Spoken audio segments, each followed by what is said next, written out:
说到电锯，我相信大部分人对此都没有什么好感，毕竟各位在电影里比在现实生活当中接触的还要多，而且大多数都是恐怖片，所以这几乎已经成为了恐怖的代名词。但我要说个更加恐怖的事情，那就是最初发明电锯不是为了砍树啥的，而是要切开产妇的耻骨，为婴儿让路。短短一句话是不是信息量很大？你们没有听错，早期在剖腹产还没有被成熟运用的时期，为了提高存活率，这一特殊的助产工具应运而生。虽说剖腹产早在19世纪末就已经用于分娩，但在20世纪中期的爱尔兰，仍然有1500名产妇在不知情的情况下用上了电锯分娩，他们压根就不知道自己术后将会面临怎样的后遗症。而事实证明，这种电锯分娩对女性身体造成的伤害根本就是一场无期徒刑。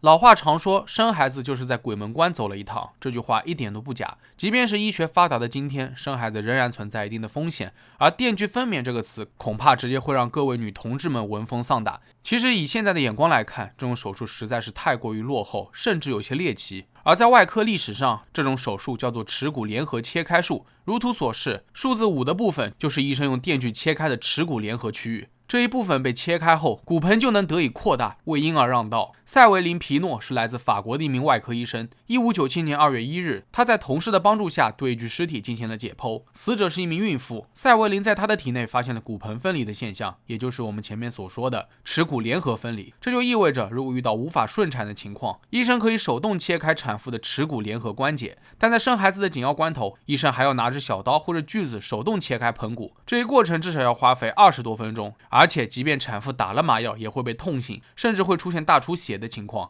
因此这样做的成功率并不高。从这以后，许多医生都想方设法的要改进技术，提高产妇和婴儿的存活率。终于在18世纪，一位名叫约翰·艾特肯的苏格兰医生将小刀和锯子结合起来，发明了一种叫做手摇锯刀的助产工具。有了它，医生只要通过摇手柄控制锯刀的速度，在几分钟之内就能顺利的切开产妇的耻骨联合区域。后来，约翰还联合了另外一名医生詹姆斯·杰弗里，发明了一种用于切除骨头的医用电锯。于是，这些工具在欧洲各国都得到了迅速的推广，也成为了后续伐木电锯发明的雏形。虽说有了工具，那些难产的孕妇能在一定程度上告别噩梦，顺利分娩，可谁知道术后的恢复过程简直是另一场磨难。他们必须要睡在专门的吊床上，牢牢固定住身体，直到伤口完全愈合后才能移动。然而，不管是手术本身还是术后恢复过程，电锯分娩所带来的痛苦绝对是我们常人无法想象的。好在到了19世纪，随着妇产科的发展，现代剖腹产术已经完全可以取代耻骨联合切开术了。但除了爱尔兰这个特殊的国家，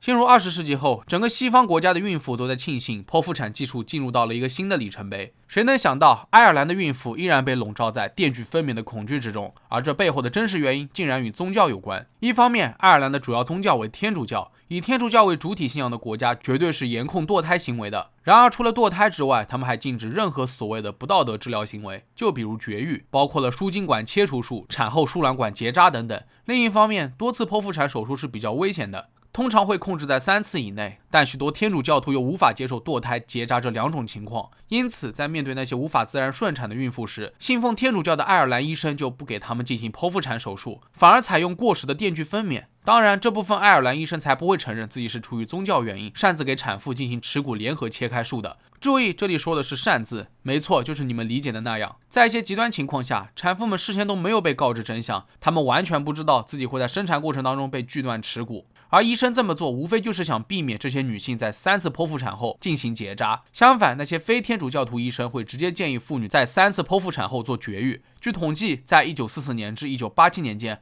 爱尔兰总共有1500名孕妇在不知情的情况下接受了耻骨联合切开术，这不仅在她们的骨盆留下了永久性的缺口，还导致关节过早退化，最终出现一系列灾难性的后遗症。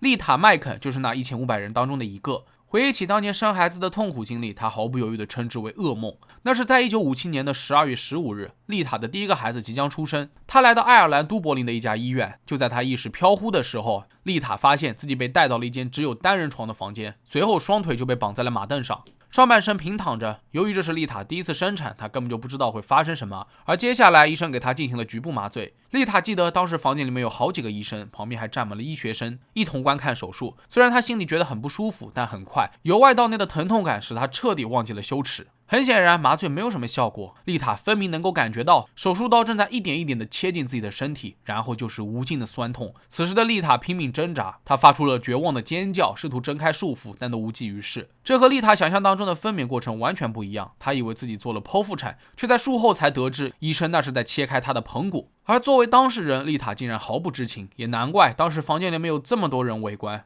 丽塔瞬间就觉得自己被当场行刑了。然而更可怕的还在后头。产后半年里面，丽塔几乎没有办法走路，她也只好搬回自己的家，方便父母照看孩子。而每次抱孩子，丽塔的整个背部就会痉挛，完全没有办法单独照顾孩子。不仅如此，在生完孩子后的很多年，丽塔都没有办法去工作。她坦言自己行动起来就像是残疾人一样受限。如果当时被明确告知实情，自己绝对会选择剖腹产。另外一位产妇名叫科拉，那是在1972年，17岁的科拉莫名其妙地接受了耻骨联合切开术，同样什么麻醉剂根本就不顶用，而且比起丽塔，科拉更是亲眼目睹了自己正在遭受什么。她惊讶地发现医生在手术过程当中拿出了一把钢锯，紧接着血溅天花板，甚至溅到了医生的眼镜上，旁边的护士身上也找不到一块干净的地方。后来医生找到了像烙铁一样的东西，试图把2块盆骨拼在一起，而科拉只记得下面有一股灼烧般的疼痛，痛得快昏死过去了。还有一名叫做玛丽的产妇，她是在1981年生的孩子，在临近生产时，玛丽痛得大喊大叫。她记得当时有位护士拍了拍她的下巴，让她控制一下自己，马上就会有医生来做检查。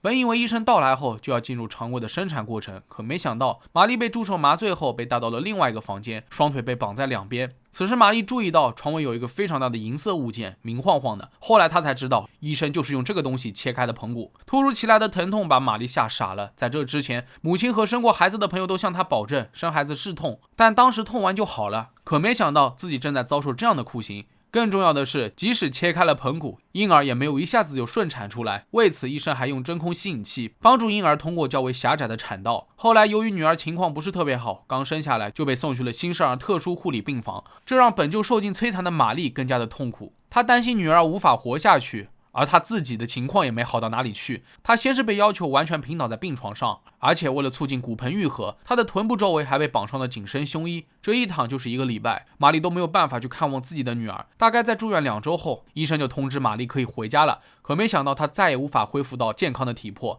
最明显的就是尿失禁。在做完手术之后，玛丽必须每天都垫着纸尿裤。不像她其他姐妹生完孩子后，虽然有短暂出现过漏尿问题，但这也是只有一点点，而玛丽是完全尿失禁，并且伴随了她很多年。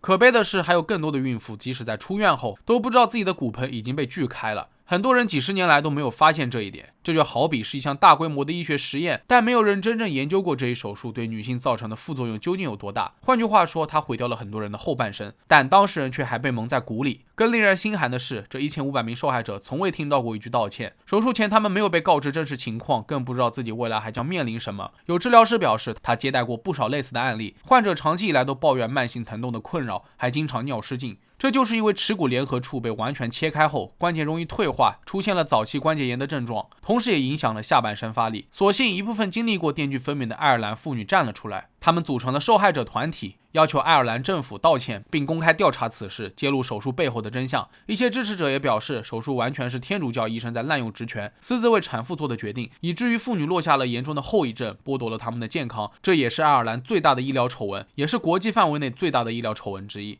此事闹得沸沸扬扬，在2016年的时候，爱尔兰政府终于决定向受害者提供5万到15万欧元的赔偿，但有个前提，那就是政府不承认对此事负有责任。赔偿只是所谓的特惠计划，这恐怕换了谁都不能买账。几十年来，就因为这个破手术，给受害者的身体和心理都留下了深远的影响。而事情败露后，政府只想用最低的成本收买人心。很明显，受害者团体直接就拒绝了，它实在是不符合国际人权标准。如果爱尔兰政府继续否认存在不当行为，那受害者团体便会起诉到底。虽然现在的孕妇有了更好的选择，剖腹产技术已经日益成熟，那些受害的女性也在慢慢变老，但这不代表电锯分娩这段臭名昭著的历史会被世界遗忘。其实这么多年过去了，受害者想要的只是赔偿吗？当然不是，谁都知道再多的金钱也买不回健康，那些毁灭性的影响将伴随他们一生。而他们为何一大把年纪了，还要努力联合起来做点什么？无非是想要重拾当年在产房里面失去的尊严，让这段历史的真相永远流传下去。那好了，本期视频到这里就结束了。各位对于电锯分娩有什么看法，可以在评论区下方留言。如果觉得视频做得还不错的话，也别忘了点赞、收藏和关注。我是郑郑，咱们下期视频再见吧。